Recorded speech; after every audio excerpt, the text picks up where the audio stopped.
दफन 49। दिल्ली विश्वविद्यालय का पुरातत्व विभाग, जहां कुछ घंटे पहले तक सिर्फ एक साधारण जांच थी, अब एक गहरे रहस्य का केंद्र बन चुका था। साहिल राठी के गायब होने के बाद मिली डायरी, अदजलीय दस्तावेज और माझीपुरवा साइट से जुड़े अजीब तथ्य, इन सबने अनिकेत और जॉन के लिए एक नई पहेली खड़ी कर दी थी। यूनिवर्सिटी के मुख्य दरवाजे से बाहर निकलते हुए जॉन ने घड़ी देखी, दोपहर के 12 बज चुके थे। अनिकेत, सोचो अगर यह सब नहीं होता तो अब तक हम दिल्ली से बाहर निकल चुके होते। जॉन ने गहरी सांस लेते हुए कहा। हाँ, ये तो है, पर जॉन, हमारा यहाँ आना बेकार नहीं हुआ। हाँ, सही कहा, लेकिन अब हालात बदल चुके हैं, हमें ये तय करना होगा कि आगे क्या करना है। जॉन गंभीर स्वर में बोला। जॉन ने हाथ में पकड़ी डायरी को देखा और आगे कहा, ये सिर्फ एक डायरी नहीं है अनिकेत, ये साहिल का आखिरी क्लू हो सकता है। उसकी लिखी हर बात इशारा कर रही है कि माझीपुरवा में कुछ असामान्य चल रहा है, लेकिन अब सवाल यह है कि आगे कहाँ जाएं।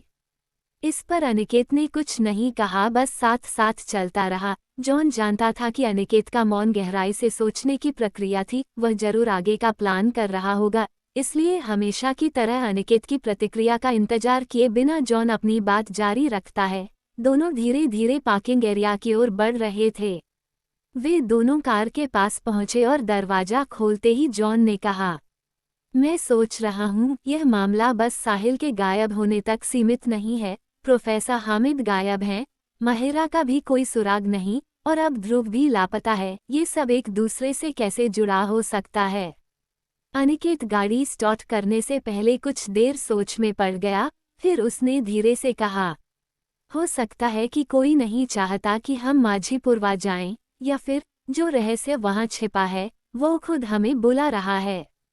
जॉन ने फिर से अपने फ़ोन में साहिल और ध्रुव का नंबर डायल किया, लेकिन वही रिजल्ट। साहिल अभी भी अनरीचेबल है और ध्रुव का फ़ोन अब पूरी तरह बंद है।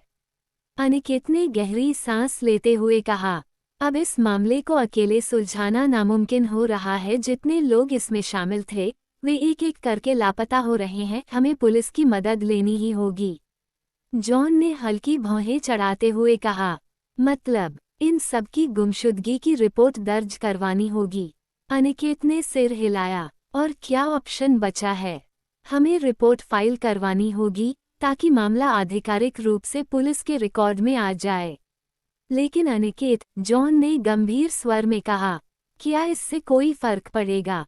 पहले माहिरा गायब हुई थी, फिर प्रोफेसर हामिद, क्या पुलिस ने कुछ किया? क्या वे कुछ पता कर पाए? अनिकेत ने लंबी सांस लेते हुए कहा, पता करने दिया ही नहीं गया जॉन। अगर किसी ताकतवर व्यक्ति का हाथ इसमें शामिल है तो पुलिस को भी अंधेरे में रखा गया होगा। तो अब हम क्या कर सकते हैं? अनिकेत ने कार चलानी शुरू की और गंभीरता से कहा, अब हम सिर्फ दो ही चीज कर सकते हैं, या तो बिना पुलिस की मदद के सीधे माझीपुरवा जाएं, या फिर पहले इस केस को सुलझाने के लिए एक भरोसेमंद पुलिस अधिकारी से संपर्क करें।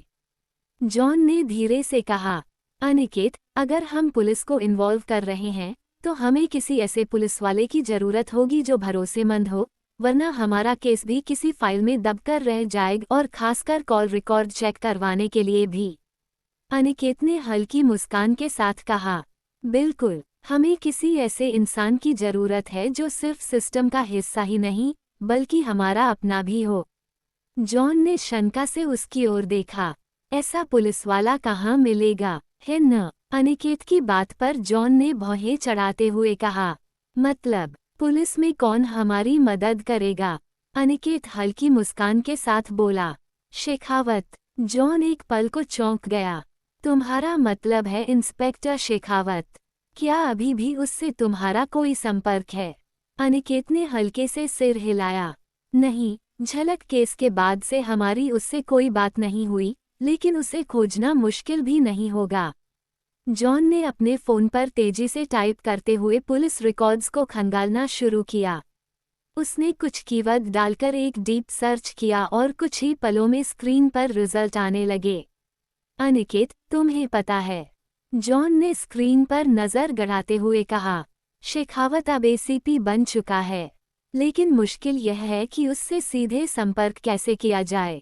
अनिकेत ने गहरी सांस लेते हुए कहा, एसीपी बनने के बाद वह ज्यादा व्यस्त हो गया होगा, अब पहले की तरह हम बस उसे फोन कर लें और वो मिलने चला आए, ऐसा मुमकिन नहीं। जॉन ने स्क्रीन स्क्रॉल करते हुए कहा, और एक और चीज, उसका मौजूदा पोस्टिंग लोकेशन यहाँ दर्ज नहीं है। लेकिन अनिकेत, क्या तुम वाकई सोचते हो कि वो हमारी मदद करेगा? मुझे यकीन है वो जरूर हमारी मदद करेगा। पुलिस सिस्टम में रहकर भी वो हमेशा अपने उसूलों पर कायम रहा है। और हाँ, वह अब एसीपी बन चुका है, लेकिन उसके अंदर का इंसान आज भी वही होगा जो इंसाफ के लिए किसी भी हद तक जा सकता है। जॉन ने हल्के से सिर हिलाया। ठीक है, लेकिन सवाल ये है कि हम उससे संपर्क कैसे करें? उसका फ़ोन नंबर हमारे पास नहीं, और उसके ऑफिस में सीधे पहुंचना खतरे से खाली नहीं होगा। अनिकेत ने कार मोड़ते हुए कहा, इसलिए हमें वहां जाना होगा जहां से सब शुरू हुआ था, उसके पुराने फ्लैट पर। अगर किस्मत अच्छी रही तो हमें शेखावत मिल जाएगा, और अगर नहीं तो कम से कम हमें कोई ऐसा सुराग जरूर मिलेगा जिससे हम तक एसीपी शेखावत तक पहुंच सकें। तो तुमने पहले ही सब सोच लिया क्यों है न? जॉन नजर घुमाकर अनिकेत को देखता है जो हल्के से मुस्करा रहा था। चलो देखते हैं शेखावत अब वह कितना बदला है। ग्रीन पार्क का पुराना फ्लैट। करीब 30 मिनट बाद ट्रैफिक का समुंदर लांघते हुए दिल्ली के ग्रीन पार्क इलाके में पहुंच चुके थे। ये वही जगह थी जहां एसीपी नील शेखावत का ट्रांसफर होने से पहले तक सरकारी फ्लैट था। 4 मंजिला पुरानी बिल्डिंग जिसमें कई पुलिस अधिकारियों को सरकारी क्वार्टर मिले हुए थे। जॉन और अनिकेत अपार्टमेंट के बाहर खड़े होकर चारों ओर नजर घुमाने लगे। अनिकेत, तुम्हें फ्लैट नंबर पता भी है? नहीं, पर आए हैं तो खोज ही लेंगे। वैसे यहाँ सब सामान्य लग रहा था, लेकिन हमें किसी ऐसे व्यक्ति की तलाश है जो शेखावत के बारे में जानकारी दे सके। तभी जॉन ने रामदीन चौकीदार को देखा जो शायद वहां पर काफी समय से काम कर रहा था। चलो पहले इससे बात करते हैं, अनिकेत ने कहा। जॉन ने उससे सीधे सवाल किया, बाबा, क्या आप जानते हैं कि जो इंस्पेक्टर शेखावत यहाँ रहते थे वो अब कहाँ शिफ्ट हो गए? रामदीन ने सिर ऊपर उठाकर दोनों को देखा, फिर संदेह से पूछा, आप कौन साहब, पुलिस वाले हो क्या? अनिकेत तुरंत बात संभालते हुए बोला, नहीं, हम उनके दोस्त हैं, उनसे बहुत जरूरी काम था। रामदीन ने आंखें छोटी करते हुए दोनों को गौर से देखा, फिर सिर झुकाकर सोचने लगा। अरे बाबू, शेखावत साहब तो बहुत अच्छे इंसान थे, लेकिन उनका तबादला होने के बाद उन्होंने यहाँ आना जाना बिल्कुल बंद कर दिया। 5 साल पहले तक यहाँ रहते थे, फिर अचानक तबादला हो गया। लेकिन क्या आपको पता है वह अब कहाँ रहते हैं? जॉन ने जल्दी से पूछा। रामदीन ने सिर हिलाते हुए कहा, नहीं बेटा। ये सुनते दोनों हताशा से एक दूसरे को देखते हैं। तभी चौकीदार उन्हें आज लगाता हुआ कहने लगा, लेकिन एक इंस्पेक्टर है जो पहले उनके साथ काम करते थे, वो यहाँ रहते हैं, शायद उन्हें कुछ पता हो। Sub inspector Kumar. अगले ही पल वे दोनों अब फ्लैट नंबर 402 के दरवाजे पर खड़े थे। जॉन ने धीरे से दरवाजे पर दस्तक दी। कुछ सेकंड बाद दरवाजा हल्का सा खुला और एक परिचित चेहरा सामने आया, इंस्पेक्टर कुमार। जॉन और अनिकेत को देखकर कुमार हैरानी से बोले, अरे सर, आप?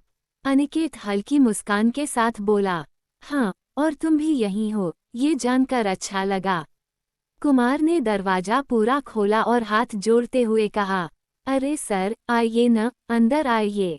दोनों अंदर दाखिल हुए। उन्हें अंदर बैठने का स्थान दिखाते कुमार डेस्कटॉप बंद करने लगा जिसमें कोई ऑनलाइन गेम चल रहा था। ये देख अनिकेत और जॉन मंद मंद मुस्करा लिए। इतने साल में भी कुमार का ये शौक वैसा ही बरकरार था। फिर उन्होंने बाकी घर की ओर नजर दौड़ाई। घर ज्यादा नहीं बदला था, वही पुरानी वर्दी वाली अलमारी, टेबल पर कुछ फाइलें और एक कोने में रखा पुलिस बैच वाला लकड़ी का बॉक्स। कुमार ने चाय बनाने की पेशकश की, लेकिन अनिकेत ने सीधे मुद्दे पर आते हुए पूछा, कुमार, हमें एसीपी शेखावत से मिलना है, क्या तुम हमारी मदद कर सकते हो? कुमार ने गहरी सांस ली और थोड़ा संजीदा होकर बोला, सर, मैं तो हमेशा आपकी मदद के लिए तैयार हूँ, लेकिन एसीपी शेखावत सर अब पहले जैसे नहीं रहे। जॉन ने भौहें चढ़ाते हुए पूछा, मतलब? कुमार कुर्सी खींचकर बैठ गया और बोला, सर, 5 साल पहले हुए केस के बाद जब उन्हें प्रमोशन का ऑफर मिला तो उन्होंने दिल्ली पुलिस में ऊंचे पद पर रहने की बजाय खुद ही यूपी पुलिस में ट्रांसफर की सिफारिश कर दी। उस समय सब हैरान थे। कोई भी समझ नहीं पाया कि उन्होंने ऐसा क्यों किया।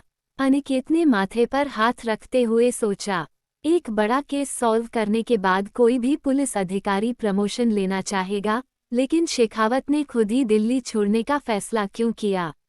कुमार ने आगे बताया, वो अब यूपी के एक सीनियर एसीपी हैं, लेकिन स्पेशल रिकमेंडेशन पर। और सर, 5 साल में उन्होंने कई खतरनाक केस सुलझाए हैं, लेकिन अब वे लोगों से ज्यादा नहीं मिलते। जॉन ने कुमार की बात पर गौर किया और पूछा, क्या मतलब, ज्यादा नहीं मिलते? कुमार ने थोड़ा असहज होकर जवाब दिया, मतलब सर, वह पहले जैसे नहीं रहे। पहले हंसमुख थे, हमेशा टीम को एकजुट रखते थे, लेकिन अब वो बहुत बदल गए हैं। अनिकेत ने तुरंत कहा, हमें उनसे मिलना होगा। क्या तुम बता सकते हो कि वे अभी कहाँ पोस्टेड हैं? कुमार ने अपनी नोटबुक खोली और एक पता लिखा, ACP Shekhawat, Varanasi zone special crime branch headquarter. John ने कागज लेकर अनिकेत की ओर देखा और कहा, लो, तो अब हमारा अगला पड़ाव काशी ही है। अब सवाल ये था, क्या शेखावत उनकी मदद करेगा, और क्या वह हिडन काशी के रहस्य में उनकी मदद कर सकेगा? कहानी आगे जारी रहेगी। कहानी पसंद आने पर लाइक करें, सब्सक्राइब करें और अपने मित्रों से साझा करना न भूलें। धन्यवाद।